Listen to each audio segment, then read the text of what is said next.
This is working? Okay. Got it. So if I hold if I hold it about here, I'm not screaming at people? Got it. Okay. 1165. If someone's got a map, it'll be on She said it's 2 halls over. that way. Okay. We probably need to get going. We got 2 minutes, right? Oh, we got one. Yeah, there we go. 1 minute. 1 I minute. need to adjust my I just mine the other way so that Smart. uh-huh. I'm just going to sit on the floor in the way then. You are welcome to sit on the floor. Do you want to be in charge of, we're going to have a mic and a clicker.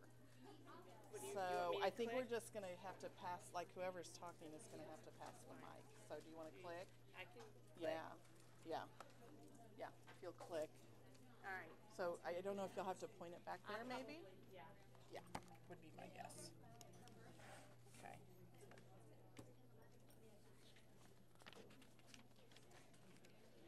We're going to have every answer in the world for them? No. I know.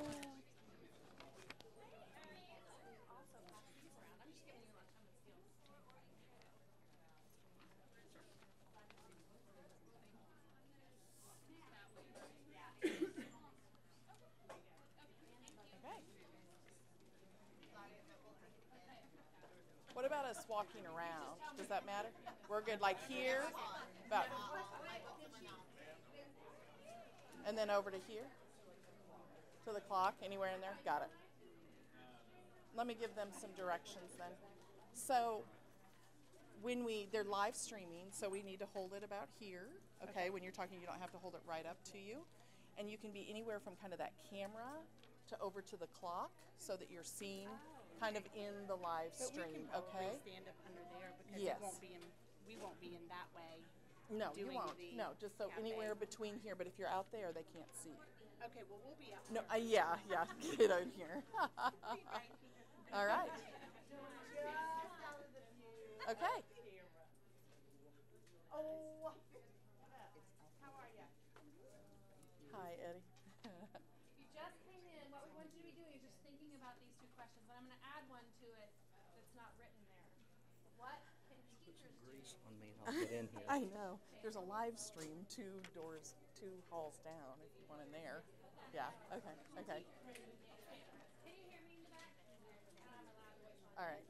I say we go ahead and shut the door and then, I trust you to tell me. yeah. Okay. All right. Like, Anybody else see the candy bucket? candy bucket. We don't go anywhere without candy. That's the first family engagement, tip that we have for you. Don't go anywhere without a mint and candy. I know. All right, welcome everybody. We are so excited to see everybody here and in the Overflow Room, and just really to have everybody wanting to talk about families and how we can better work with families and engage families in our work. So this is a really exciting day, I think, for all of us. Come on in. You're good. You're good. I'm Sonya Johnson. I'm the Executive Director for Family and Community Engagement at the State Department of Ed. I also do the 21st Century Community Learning Center grant, so that's kind of where I see familiar faces oftentimes with this work. I have brought with me today a team of folks that do this work day to day, because I just have a really firm belief that I can stand here and tell you some great ideas, and all of these wonderful, we oftentimes call them random acts of family engagement, family fun nights, all of these different pieces that we do, but really to have some folks that are deeply engaged in the work is always really important to me. So I'm going to let my group kind of introduce themselves. Start page. Sure. So my name is Paige Whalen. How many of you all know who I am? That's what I thought. So many of our Rara and Union folks are in this room. Other partners that I know well. So I am program manager at the Center for Community Strategies, which is a community service council here in Tulsa. And our primary job is to assist districts, schools, and teachers and partners in facilitating the best practices that go along with community schools. And some of those best practices involve family engagement, involve after-school programming, but it really takes on on a whole child approach and how you address the needs of the whole child and the whole family. And so a lot of the work that we do has reaches back to this the community school model, community school philosophy. And so I'll hand this over to Mindy. Okay, speaking of community schools, I am Mindy Bisty, and first I'm an educator. I was a classroom teacher for 10 years, and now I'm a community school coordinator for Union. Oh, a little higher, sorry. Community school coordinator for Union Public Schools. Our biggest job is to do whatever we can to provide equity and remove barriers for families and for students so they can have academic success. So whatever that takes, whenever that looks like, every single day we're going to make sure that we do that. So, and a big part of that is providing opportunities for families so they can help their children have success. So it's fun work and it's exciting to be here. So. All right, great.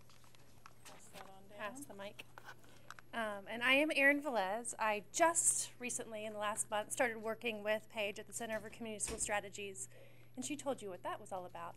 But for the 8 years before that, I worked for Union Public Schools as a community schools coordinator and have worked with the national coordinator team on everything from after-school programming to family engagement. And last year was the first year that I had a child in school, so I was experiencing all the family engagement stuff from the parent side. So it's been interesting to kind of watch how I'm engaging as a parent compared to what we were asking families to do.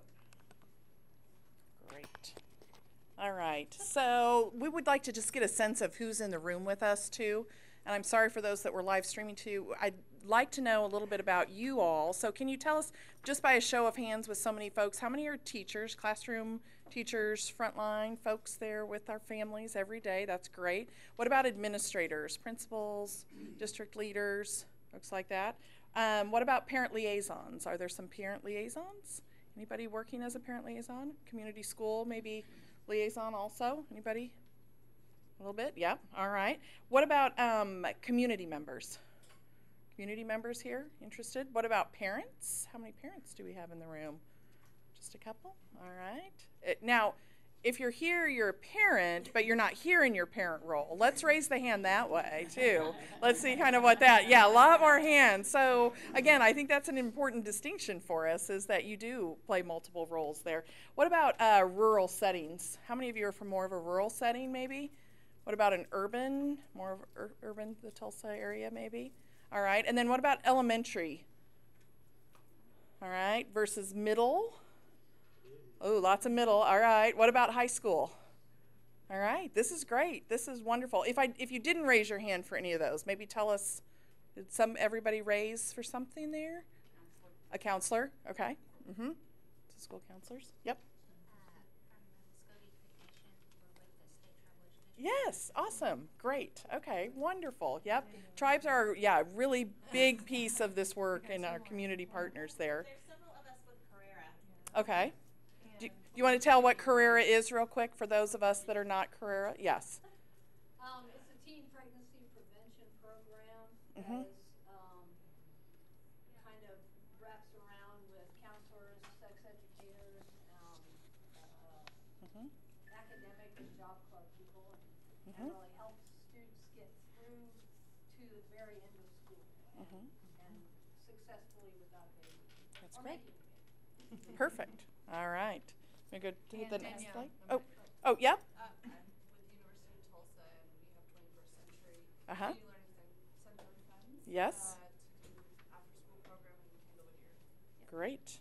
So we have a really wide variety of folks that are, which I think speaks a lot to the work in that there are many people wanting to partner, trying to figure out how to partner, what this kind of looks like in our schools. So our session objectives today are really just to share with participants so that you leave with a broader perspective of the definition of engagement, what we're looking at with engagement in our state, and then also to really begin to better understand how your values, your beliefs, and your assumptions influence your work with family engagement also. So as you go through the sessions today, there are several, one every hour, around family engagement. And one of the things that we've been exploring a lot at the department is around this being a cross-functional team looking at family engagement. And I think by the folks in the room, you can see how the success of family engagement really doesn't rest on the shoulders of one role or one person. It's really about the entire school and what's happening within your school. So what we're trying to really look at the department is these 4 core beliefs. These 4 core beliefs are research-based. They're from Henderson, Mapp, Johnson, and Davies in their book, Beyond the Bake Sale, which I'm going to step out of the camera. There we go. Just by a show of hands, familiar with Beyond the Bake Sale? Seen it? If Someone said it was $6 on Amazon. $6 on Amazon yesterday. Somebody was looking for it. Yes. Again, if you're looking for a place to start, great book just to get you thinking about what these beliefs are talking about, where you are, how you begin to have this conversation within your school. And we'll talk more about this a little bit later. But what we really wanted to talk about with this is that most of the time, we all come at the work with that same goal of that child in place. But we oftentimes struggle with, as we think about these beliefs, we oftentimes say we all believe that family engagement is important. We know from the research that it's something that can help improve our schools, support our children and our families, but we always have the but at the end of the sentence. Family engagement's important, but. And so what we really tried to do today was to talk to you about the 4 core beliefs. All parents have dreams for their children and want the best for them. They have the capacity to support their children's learning.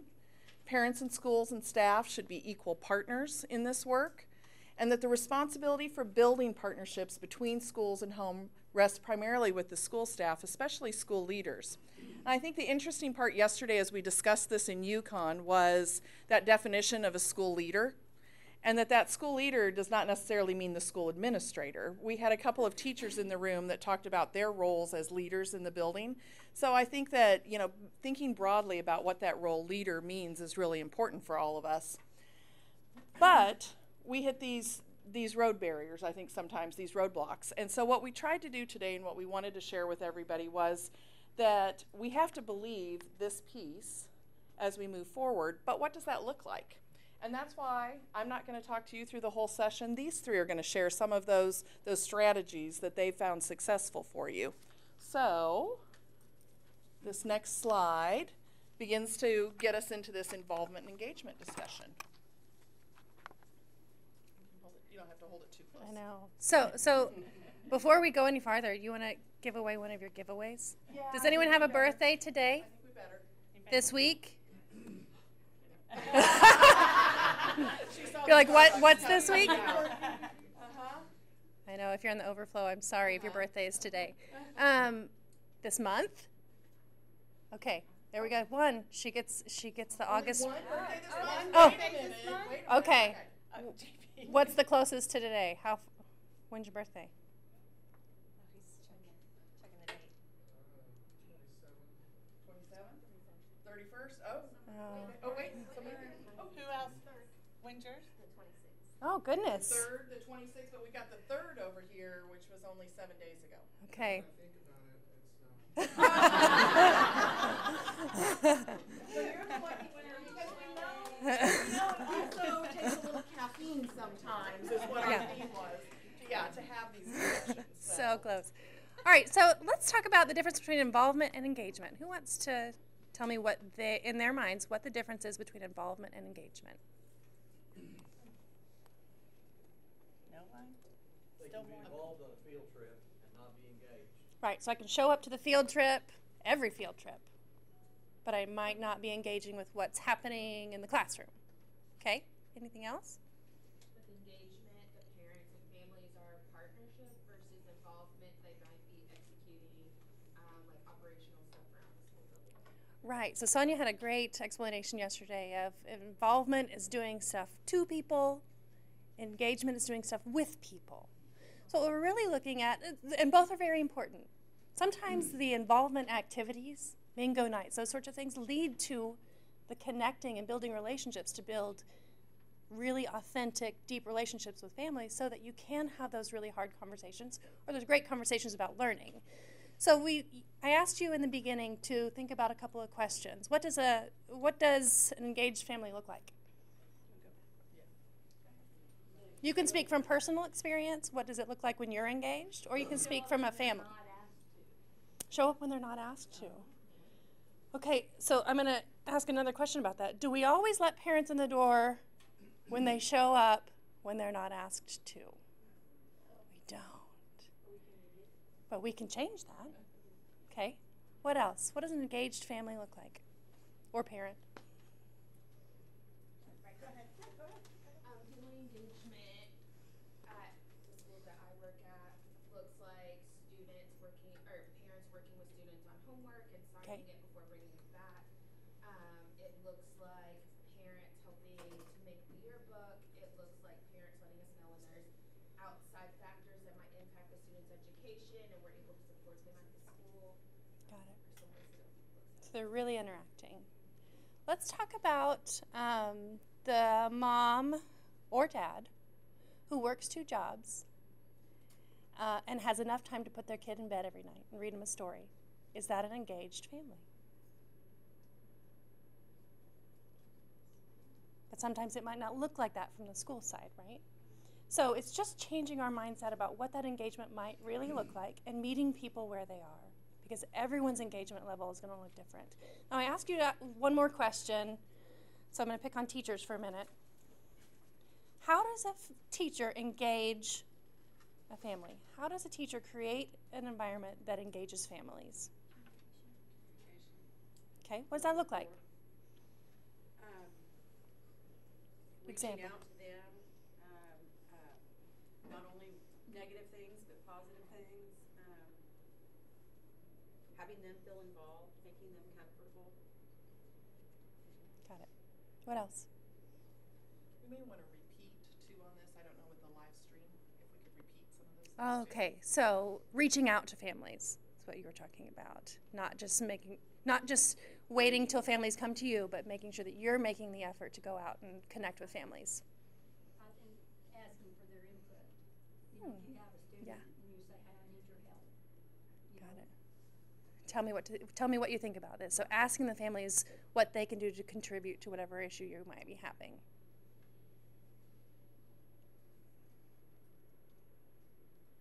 That's it.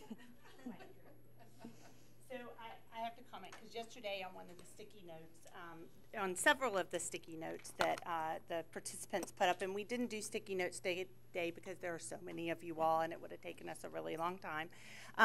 But on several of them, there was indication that it was one-sided. So it was the expectation that the family had to reach out to you first or to the school first before there was ever a mechanism for communication. And I think that it flips, the idea is that communication is really the responsibility of the school to be the reach out first, because for a variety of reasons, families may not be comfortable reaching into the school first. They feel, first of all, there's an authority piece to that, right? The school is the authority, and perhaps the only experience they have was when a school reached out to them because their child was having an issue, and it wasn't ever that first positive experience. And so it's really incumbent upon the schools and the districts or the teachers to start that relationship in a positive way and be the one that reaches out to, as opposed to expecting families to always be the ones who reach into the school. There are certainly plenty of families and parents who are more than happy and willing and have that ability to advocate on behalf of their child. But there are plenty of parents out there that that sometimes we make assumptions that the parents don't want to be involved, when really they need somebody to kind of buddy up to them and kind of help pull them along just a little bit and develop that relationship a little bit more so that they feel comfortable and confident in being their child's advocate. I think, do you guys want to talk about reverses? Oh, yeah, sure. Can I say something? I Sure. think it's a lot. Like, I come from a very small school. There's only 8,500 people in our town.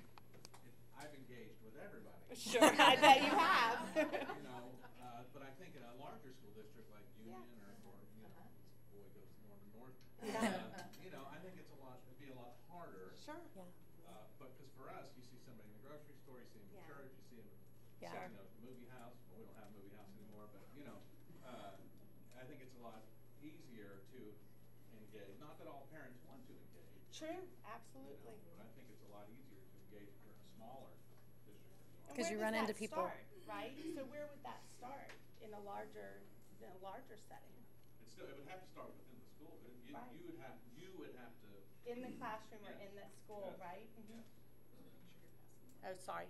Go ahead. One of the things that we do that I love is we have meetings or parent nights for parents and students before school ever starts.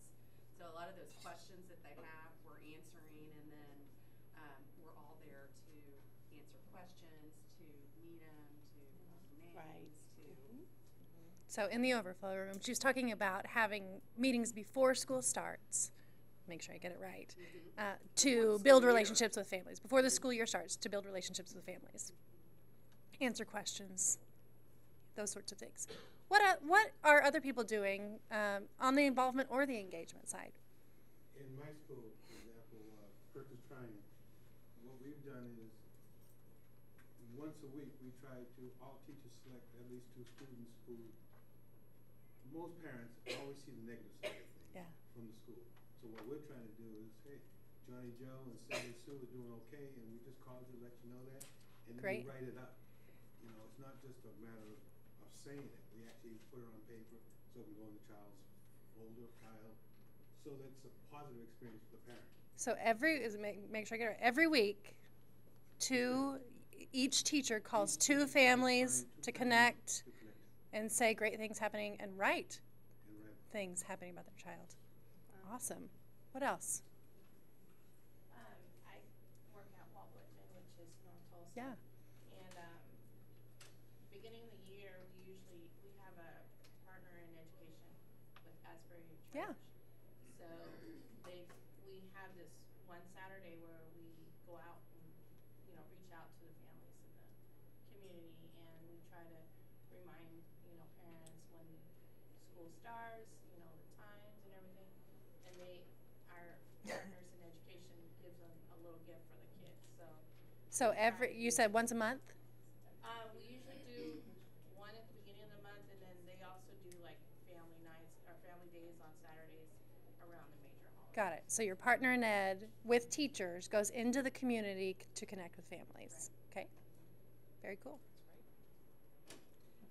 Yeah, let me do one more piece too, and the Overflow Room came in because they want to hear all your ideas. So if we share, which again, this session was called Conversations. So our expectation is that this is a 2-way conversation with all of us. So we are going to pass this mic around a little bit. But I did want to share, following your comment about a school district that I had heard about out of state. But what they did was they took the photographs of each child, that we get the extra little photos, and they hung them on a wall, one of their data walls somewhere.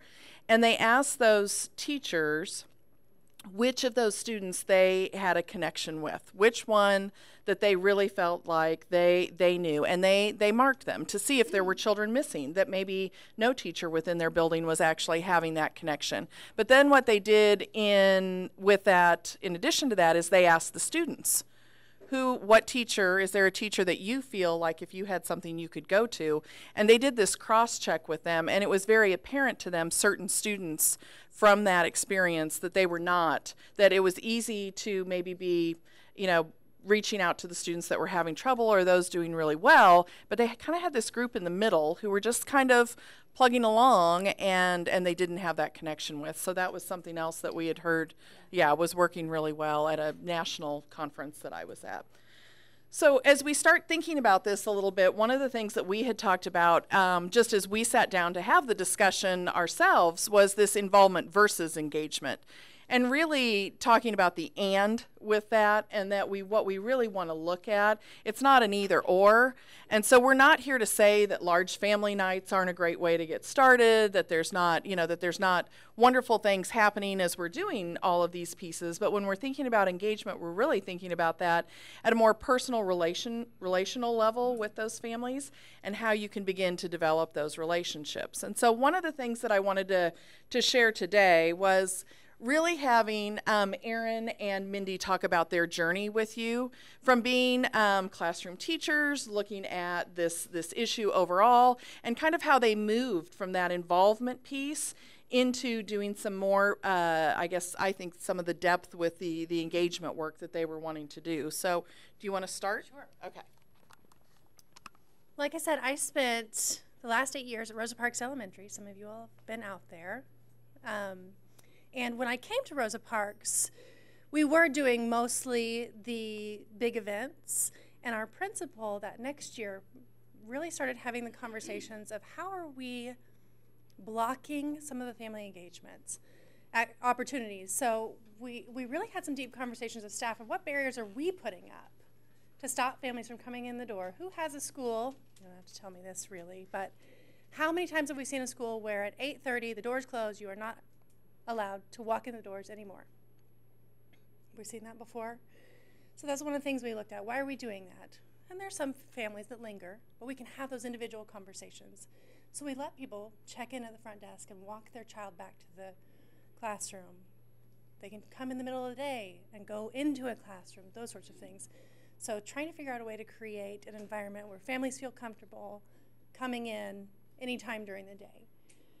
We did the big events like health fairs, those sorts of things, but the biggest thing that we did that really helped us connect with families was family conferences. And so what we realized is we had over half of our students were part of a family in our school. So we have 850 kids. So over 400 of those kids were somehow involved in a family. So if you've ever been a parent trying to schedule a family conference or a parent-teacher conference, what do? And you hope, right? You hope you can get your kids back to back or at least within 15 minutes of each other. Some of our families had 4 kids in our school. So what we did is we said, okay, is there a way that we can have all teachers come to the table with that parent, that family member at the exact same time? And it took a lot of work, but we figured out how to make that happen. And what we thought was, oh, this is going to be great for the parent. They only have to come one time. And it was. But what we didn't realize is it was also great for teachers. So in our school, we did looping, where kindergarten 1, they had the same teacher, 2, 3, 4, 5. So teachers who had been with that family for 1 year were sitting with a teacher who'd been with that family for 4 or 5 years. And they learned just as much about the family sitting around that same table as the parent had the opportunity to have those same conversations. So it was really beneficial in doing family conferences. Any questions about that? So did you deal with like both children and the family? Mm-hmm. Yep. So every teacher that interacted with anyone in that family came to one table. And the specialists could come at the same time. The PE teacher knew when that conference was happening. They could come at the same time.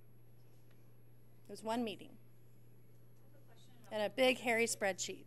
Yes. How did you handle if one teacher also served another family where that was coinciding at the same time? It didn't, because one person. Repeat the question. Repeat the question. So, managing overlap. So, making sure that one teacher wasn't doing a conference at one time when they were scheduled to be in another place with a different family. They have a student of another family, but they share those students, and so that teacher's time is split. So how did you manage that?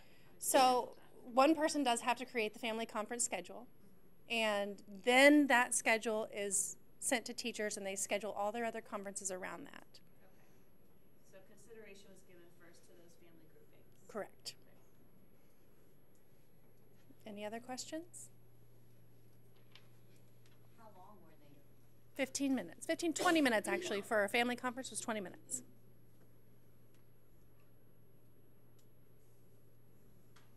Did you spread these out over a week's time frame? 2 days. From 3 to 7. Mm-hmm. Did that take into consideration elementary, middle, high? So our school is pre-K through 5th grade. Pre-K. Mm-hmm. So was that with every student, or was that with more high risk? Every student. And our first conference, so family conferences, we focus more on goal setting. So that's usually in October. So the families could, or the teachers could focus on goal setting with that family. We do it at our middle school, but our teachers get together and either the fire or more high risk Got it. students, and then we do the groups. And what we have learned with it is. Do I need to pass the mic? Yeah. Can we pass the mic back? Yeah. Yeah. I'm loud. I can talk loud. They can't. It's just the overflow room. Oh, okay.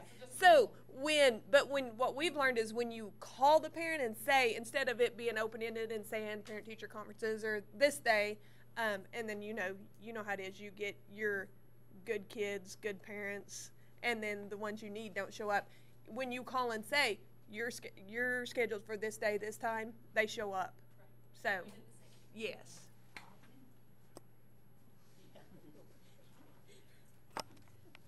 Hopefully. Some of them might Yeah. Things happen. All right. Mindy.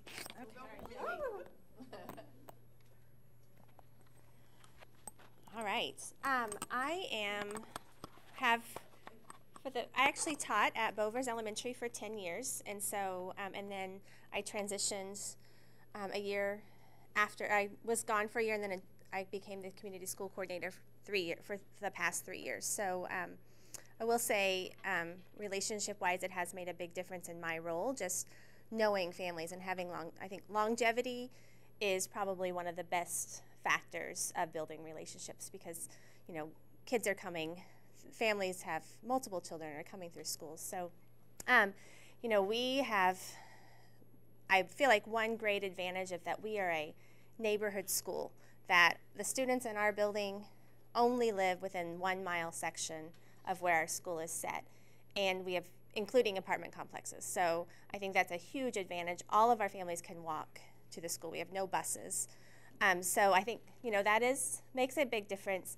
When we have large parent events and reading nights and movie nights. Tonight we have popsicles on the playground. We have great attendance because they live around the corner, so it's pretty easy to get there. But I started last year thinking, about this concept of parent engagement. I really wanted a deeper level of engagement. I was seeing, that we would have these big events and our teachers were talking to each other.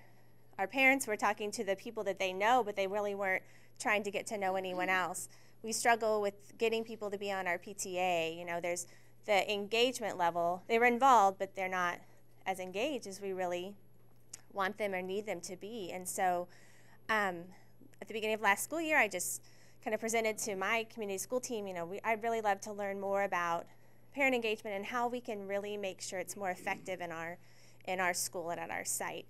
And so one of the things that we did was the book that Sonya mentioned. We started a book study with Beyond the Bake Sale, which is something that I recommend a first step for all of you. I think it was so important that, we just took it and said, everybody read a couple chapters, and we then got together and shared what we learned. And we thought it was going to take a day. It took several days because it's such great information that you really do want to share. But that was kind of that starting point for me. And I will say that, I was the one saying who should read chapters, so I specifically read the chapters that I wanted to on building relationships. And so those are, it's because that's where I knew that I wanted to start. And so what I read and what I saw was that it was so important for us to make sure our parents knew those core beliefs and knew that we get that they want their kids to succeed just as much as we do, and that their heart is their heart is wanting that as well, just like ours are. And it's difficult, and we hear all these things going around, like they never show up, or I can't get a hold of them, or I can't talk to them because they don't speak English, and we hear all these things, and it's all this frustration. But we figured out we needed to get past that and say, how can we partner with our parents no matter what? And so one of the activities that they suggest in the book to do is to ask for the hopes and dreams of your families and figure out, what do they want for their kids?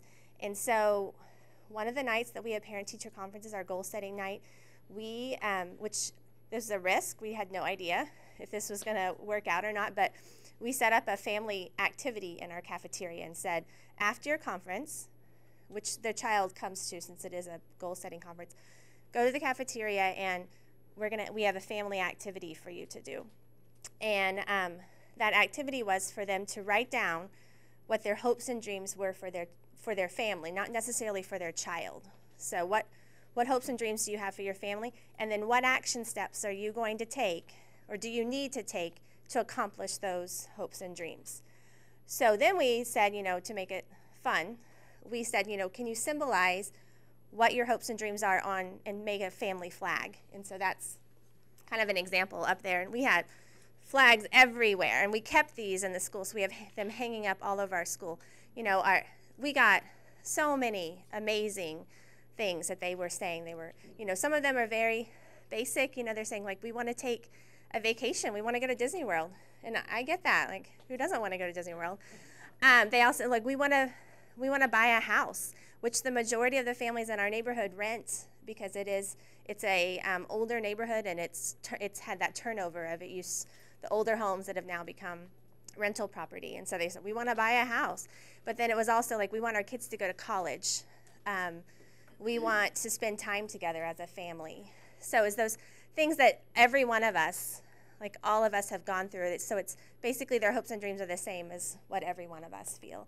So then we looked at those, and I took all that information, all that data, and had some high school kids put in a spreadsheet for me. And we took that spreadsheet, and we then created a site team, an advisory site team with parents and community partners, and some of our partners are here that were at our meeting with us, and teachers and our administration. And we all sat down on an equal playing field and said, we want to look at this data and figure out what are the things that are most in common, and how can we support our families in order to help them to achieve their hopes and dreams.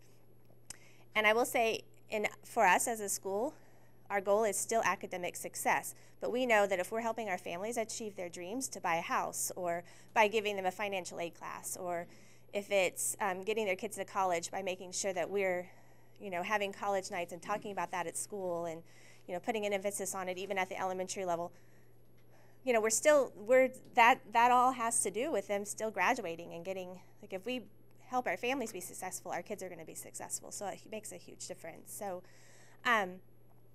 we put together that list, and we identified the things that we said that we really felt were the most important, which is interesting.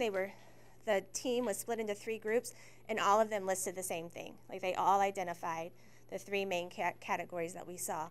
And so our next step is then to put that in action, and that's kind of where we are now. So, I feel like what I've been through is something that you guys could easily do, a really good kind of game plan if we're all feeling that, like, we have a need for family engagement. We have a need for these type of things.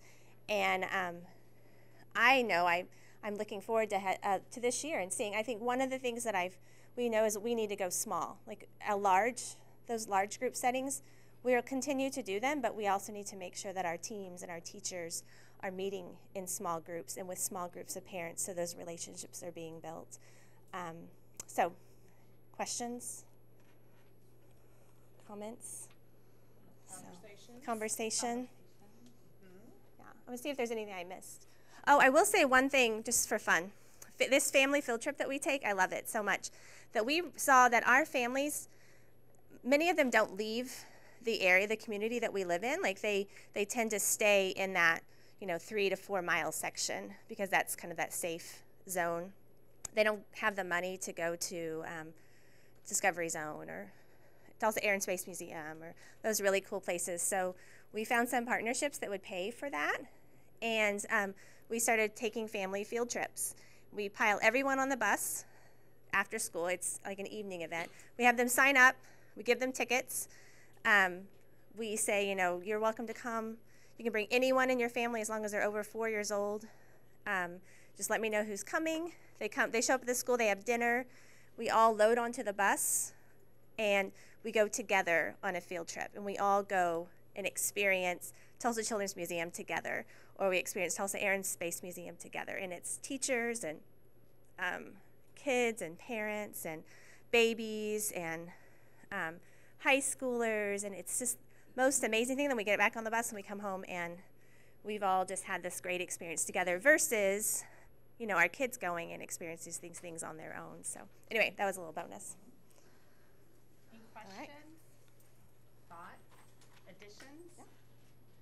So I think, you know, some of the other pieces that we've seen too, because I know some folks were raising their hand with rural. I know that one of our 21st century sites, you know, as you apply for grants and think about these opportunities, one of our 21st century sites, Fort Cobb Broxton, they do family field trips also. They do them on a Saturday. And they have fabulous turnout for those and they bring them into the Children's Museum. So I think that there are, you know, that rural urban piece that's, you know, thinking again about those family schedules is, yeah.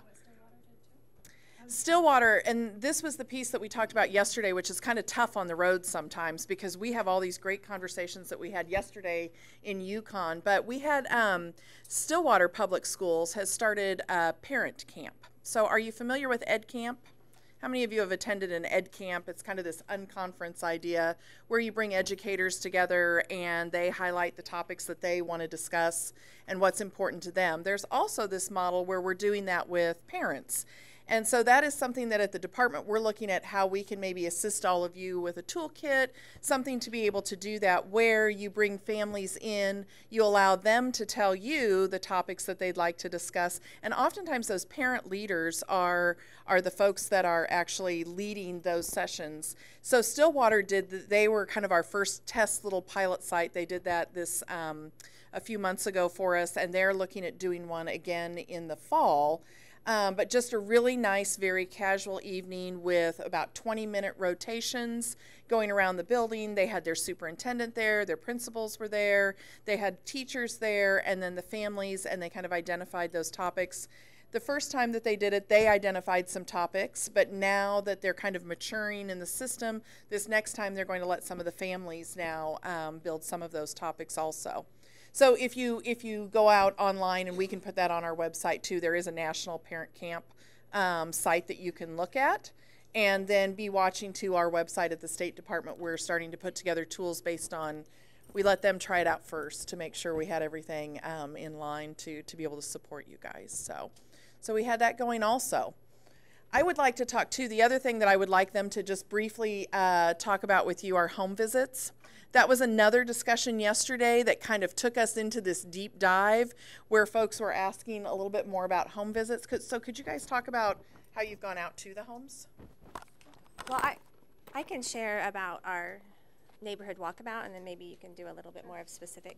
So one thing that we do, and I know several of our sites at Union do this, that we do what we call a neighborhood walkabout. So at the beginning of every school year, our teachers come together, come to the school, and we visit every single family in the school and go to their home. And it is something that we look forward to, a tradition that is so important to our families and to our teachers. We want them to know that we are excited for them to be in our school and for them to be there this year. You know, a lot of our kids, they've been at home every single day, all summer long. They haven't seen anyone but their brothers and sisters. They're ready to see a face, a friendly face. And so for us to knock on the door and then for them to see someone from their school saying, we're so excited to have you back, and we're so excited to see you, and we give them either a backpack or there's just different things that and we give them supplies and some reminders and things like that. But I will say we do send out an all call ahead of time so they know that we're coming. You know, your teachers will be coming to knock at your door beginning at 6 o'clock. You know, make sure that, you know, if you're able to be there, make sure you know that we're coming. We've had families that leave a note on the door that say, like, you know, so-and-so had ballet practice. We're so sad that we can't be there, you know, and like, please come back. Or we've had them like chasing us down the road saying like, we were trying to hurry, and they're like, come back to our door. So it's a great way to start the year for them to know, like, I think it's that initial, like, we care and we want you there. And, you know, several of them are asking us to come in. They're asking us to, you know, come in, let's talk. And sometimes there's an offer of a meal or a snack or a drink of water or whatever it is. But it's just that initial saying, like, we care about your child, we care about your family, and we want you to be a part of our school, and we want you to know that we're excited that you're a part of us. So that's a big piece of what we do. And ours is very similar. Has anyone here ever worked for Head Start? Okay, so we weren't doing home visits like you were doing home visits, where you're in the home basically doing a parent conference. We were doing porch visits where we go and we just greet and give them a little bit of information for the school year, those sorts of things. Just a way to start building relationships with families and kids before the school year starts, like you have hosting meetings at the school. And I just want to say, from a coaching and facilitation standpoint, you have to remember that teachers and administrators in your school are all on a continuum the same way families are. So some people may feel very strongly about doing home visits or doing porch visits and developing relationships, and of course other people, that might not be a comfortable zone for them. And so from what I see in the places where principals and leadership are looking for assistance to bring people along, doing things that are benign, like a book read, where people can kind of take what they want from that information and start developing strategies that are comfortable in that arena for them first, before you insist or mandate that you have to go develop a relationship. I think that many of us assume that everybody should be able to develop a relationship, right? Gosh, that couldn't be too hard. But that could be a difficult arena for some people. They may do really well with kids in the classroom setting, but it may be more difficult for them to feel and be in that comfort zone, reaching into a family and feeling like they're not crossing a line. You know, so just remember for administrators and those of you who have friends and teachers that you teach with, that everybody is on a different trajectory of learning how to implement these strategies. And so with that said, just a couple of things that we want to be able to share, and we want to get you out of here right on time because we know how important it is to get to that next session for you, okay?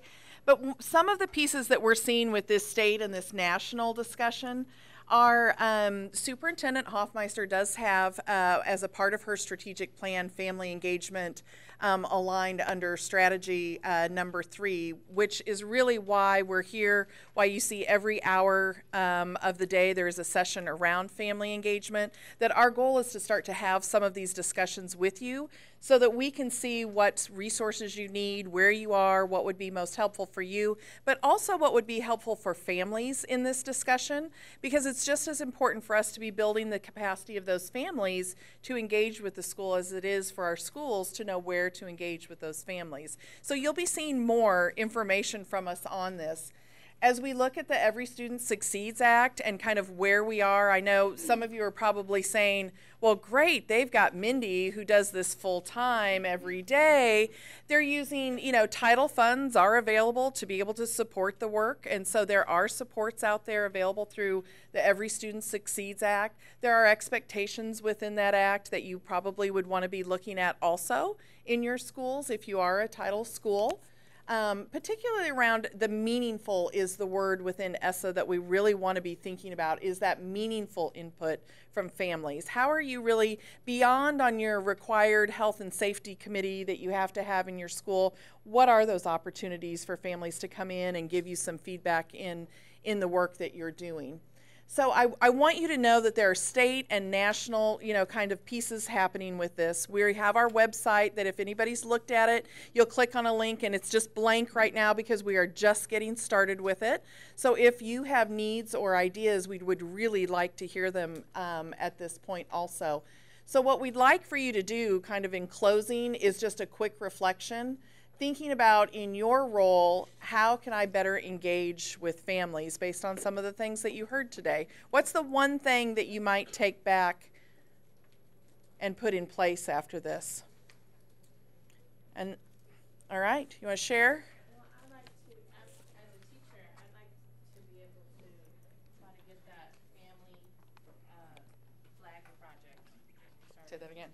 I said I would like to try to encourage our school to do that family flag project, because I think that will help build more of a positive community engagement for our families.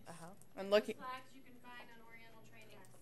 Yep. Oh, Oriental Trading. And look at this. When you share, you also get treats. So I'm just saying. All right. Uh-huh. Anybody else? Yeah, not as tasty, but that's all right. Anybody else willing to share something that you're going to take back? What would you, okay, go ahead. I'm just reiterating the difference between being involved and being engaged and what that looks like. Can we say that one more time for everybody? I just wanted to share with the families and reiterating the difference between being engaged and being involved and what that looks like. That's great. You get to choose. All right. Danielle? There you go. I really loved the idea of the family conferences, and even though we're an after-school provider, we're definitely seeing siblings through our program, so I'm definitely taking that one back. Great. Awesome. Do you have this book already? All right. Okay, so, all right. Well, thank you. I hope that you'll stop by kind of as you're leaving. I want to make sure you get out in time.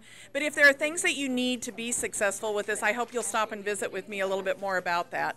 All right? Thank you, everybody.